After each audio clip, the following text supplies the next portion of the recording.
मोतीनगर गांव में एक रिक्शे वाला भीमा अपनी बीवी बेला के साथ एक छोटी सी झोपड़ी में रहते थे। वो बहुत गरीब थे। रिक्शा चलाकर जो भी कमाई होती थी उसी से घर चलाते थे। रिक्शे वाले की बीवी बहुत लालची और अकड़ू थी, बस सजने संवरने में ही लगी रहती थी। भीमा को देर रात तक रिक्शा चलाने को बोलती थी। एक दिन भीमा रिक्शा जल्दी चलाकर घर लौट आता है। अरे भगवान, कहाँ हो? जरा पानी तो पिलाना। अजी पानी बाद में पीना, पहले जो आज कमाया है वो सारा मेरे हाथ में रखो। भीमा वहाँ बिछी खाट पर बैठ जाता है और सारे पैसे अपनी बीवी के हाथ में देता है। ये लो भगवान, आज की कमाई। आज बस इतना ही? बाकी पैसे तुमने छुपा तो नहीं लिए? वो आज मैं जल्दी घर आ गया ना, तो ज्यादा नहीं कमा पाया।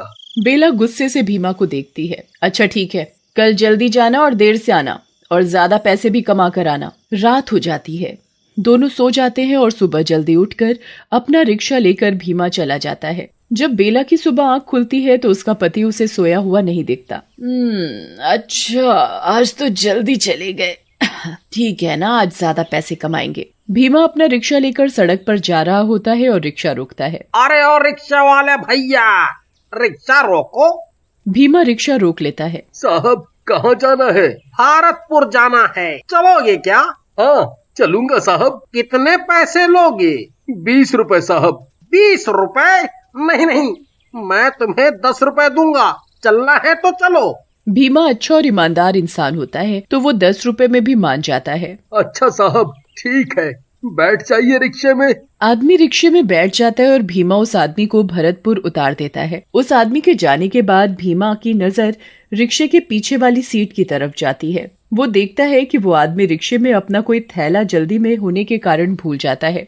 भीमा वो सामान उस आदमी को वापस लौटाने के लिए जैसे ही मुड़ता है तो वो देखता है कि वो आदमी तो बहुत दूर चला गया होता है। अब भीमा सोचता है कि ये सामान मैं उसको उसके घर जाकर दे दूंगा। सुबह से रात हो जाती है, रात के 11 बज जाते हैं।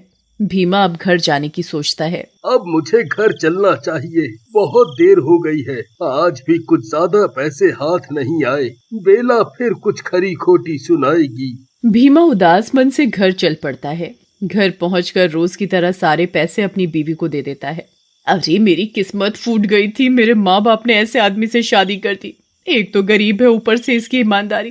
हे भगवान, ये ईमानदारी मुझे एक दिन भिखारन बनाकर छोड़ेगी। आसपास गांव वाले सभी उसके घर के पास खड़े होकर सब सुन रहे होते हैं। गांव वाले आपस में बातें कर रहे होते हैं। अरे भाई, इनका तो ये रोज रोज का लड़ाई झगड़ा हो गया है। हाँ भाई, ये भीमा तो सीधा साधा है, इसकी बीवी के आगे नहीं चलती। भाई, भीम की तो किस्मत ही फूट गई है। ऐसी बीवी से शादी करके बेचारा भीमा करे भी तो क्या करे। बीवी को पैसे के अलावा कुछ दिखाई नहीं देता। पैसा पैसा, बस पैसा चाहिए। चलो भाई चलो, अपने अपने घर चलते हैं। सभी गांव वाले अपने अपने घर चले जाते हैं। तभी बेला की नजर उस थैले पर पड़ती है जो वो आदमी रिक्शे में भूल जाता है। बेला जब उस थैले को खोलकर देखती है तो उसमें कुछ पैसे और कपड़े पड़े हुए होते हैं। बेला उसमें पैसे और कपड़े देखकर बहुत खुश हो जाती है। अरे वाह, आज क्या लॉटरी लग गई, इतने पैसे और इतने अच्छे कपड़े, मजा आ गया। पर ये थैला मिला कहाँ से? अजी सुनते हो, जरा आना, कुछ पूछना है तुमसे। हाँ, आ रहा हूँ, जरा रुको। हाँ, बोलो बेला, क्या पूछना है? सुनिए, ये थैला आपको कहाँ से मिला? अरे ये तो एक आदमी की सवारी मिली थी, तो वो भूल गया था। कल जाकर ये उस आदमी को वापस दे दूंगा। नहीं नहीं, तुम इसे वापस मत देना, इसे हम ही रख लेंगे। इतने सारे पैसे एक साथ हाथ लगे हैं और तुम इसे वापस करने को बोल रहे हो? पागल हो गए हो क्या? तुम्हारी इतनी कमाई भी नहीं होती जितनी इस थैले में रखी है। मैं तो इस थैले को वापस नहीं देने वाली, और अगली बार कोई सवारी तुम्हारे रिक्शे में सामान भूल जाए तो वो सामान सीधा मुझे दे देना। विवश होकर भीमा ने बेला की बात मान ली और आगे से उसके रिक्शे में कोई भी सवारी अपना सामान भूल जाती तो वो उसे बेला को दे देता था। कभी पैसे निकलते तो कभी गहने और कभी खाने का सामान मिल जाता था। एक दिन भीमा के रिक्शे में एक तांत्रिक बाबा आया। अरे ओ रिक्शा वाला, रुको तो जरा, हमको कहीं जाना है। हाँ बाबा, बोलिए, कहाँ जाना है आपको? जरा वो पास वाले जंगल पहुँचा दो बेटा। हाँ बाबा, बैठिए, मैं ले चलता हूँ। कितने लोगे? 30 रुपए। चलो ठीक है, दे देंगे 30 रुपए। बाबा भीमा के रिक्शे में बैठ जाता है और भीमा उस बाबा को जंगल तक पहुंचा देता है। बाबा भीमा को पैसे देकर चला जाता है, पर वो अपनी एक डिब्बी रिक्शे में ही भूल जाता है। उस डिब्बी पर भीमा की नजर पड़ जाती है और वो ये सोचता है कि शायद उसमें कोई अंगूठी होगी। भीमा उस डिब्बी को खोलता है और उसमें से एक भूत निकलकर भीमा के अंदर घुस जाता है। अरे वाह, आखिरकार उस छोटी सी डिब्बी से निकलकर ये इंसान का शरीर मिल ही गया। अब मैं लोगों को मार मार कर खाऊंगा। उसी वक्त उस जंगल के रास्ते से एक आदमी जा रहा होता है और आदमी को वो भूत देख लेता है। अरे वाह, इतनी जल्दी शिकार भी मिल गया। आज तो मजे आ गए, मजे। इसे तो अभी मार के खाता हूँ। और फिर वो भीमा का रिक्शा लेकर उसके घर चला जाता है। घर जाने से पहले वो भीमा का रूप धारण कर लेता है ताकि उसको कोई पहचान न सके कि वो एक भूत है। अब घर के अंदर चला जाता है और अंदर जाते ही सो जाता है। आधी रात को बेला को कुछ आवाज सुनाई देती है और वो उठकर देखती है तो भीमा सोते सोते कुछ अजीब सी आवाज निकाल रहा होता है। बेला इस चीज को नजरअंदाज करके सो जाती है। जब बेला सुबह उठकर देखती है तो भीमा रोज की तरह रिक्शा लेकर जा रहा होता है। बेला को बाहर से कुछ गांव वालों की चहल पहल की आवाज सुनाई पड़ती है। अरे, आज गांव वाले इतनी चहल पहल क्यों मचा रहे हैं? ऐसा क्या हो गया? जरा देखें तो क्या हुआ। बेला घर से बाहर जाती है और एक औरत से पूछती है, क्या हो गया बहन, सब इतनी चर्चा में क्यों लगे हुए हैं? अरे बस पूछो मत बेला, आज सुबह एक आदमी जंगल के पास बड़ी बुरी हालत में मिला है। क्या बुरी हालत? कैसी बुरी हालत? क्या हुआ था उसे? ऐसा लग रहा था उस आदमी को किसी जंगली जानवर ने नोच नोच के खा लिया हो। सारी जगह खूनम खून हो रखी थी। मैं तो देखकर ही घबरा गई।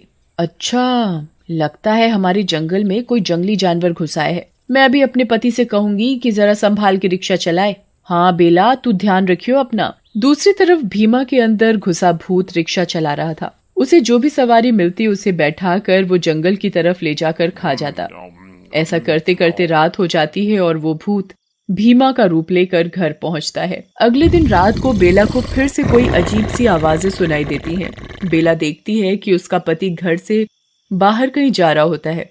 अरे, ये कहाँ जा रहे हैं? जरा देखूं तो सही। बेला उसका पीछा करती है। भीमा जंगल की तरफ जाकर फिर से भूत के रूप में आ जाता है। बेला ये सब देखकर बहुत घबरा जाती है।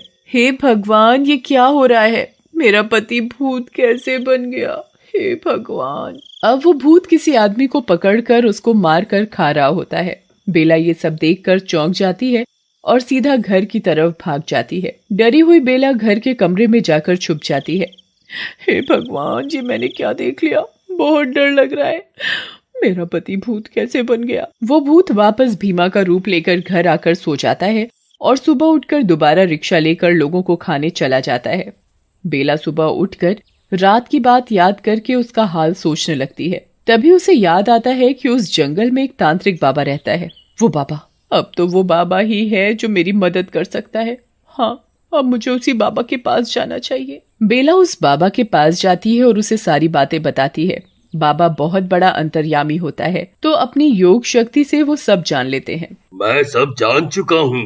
मैं तेरे पति के रिक्शे में बैठा था एक बार और मेरे हाथ में एक छोटी सी डिब्बी थी जिसमें मैंने एक बुरी आत्मा कैद करके रखी थी। वो डिब्बी मैं तेरे पति के रिक्शे में ही भूल गया और उस पर तेरे पति की नजर पड़ गई। तेरे पति ने उस डिब्बी को खोल कर देखा और तभी उसके अंदर वो बुरी आत्मा समा गई। हे भगवान, मेरे लालच की वजह से आज मेरे पति मुसीबत में पड़ गए। अब मैं कभी लालच नहीं करूंगी बाबा। अब क्या इसका कोई हल नहीं? अब मेरे पति कभी ठीक नहीं हो पाएंगे। नहीं नहीं, ऐसा नहीं है। तेरा पति बिल्कुल ठीक हो जाएगा। मैंने अभी अभी अपनी योग शक्ति से ये पता लगा लिया है कि डिब्बी अभी भी उस जंगल में पड़ी हुई है।